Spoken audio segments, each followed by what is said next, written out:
দেখুন, আমাদের বিএনপির কিছু নেতা এই মুহূর্তে ভাষণ দিচ্ছেন, কিন্তু হ্যাঁ কি না এই ভোটটা এখনও তারা আপনার এখনও তারা বলছে যে আমরা কোনটাতে দেব এখনও সিদ্ধান্ত নিতে পারেনি।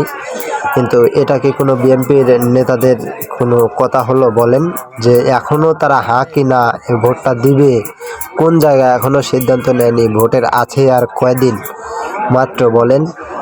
আপনারা দেখতেই পারছেন, আপনারা সেটা কমেন্ট বক্সে জানায় দিবেন যে আপনারা কোথায় ভোট দিবেন, হ্যাঁ কি না।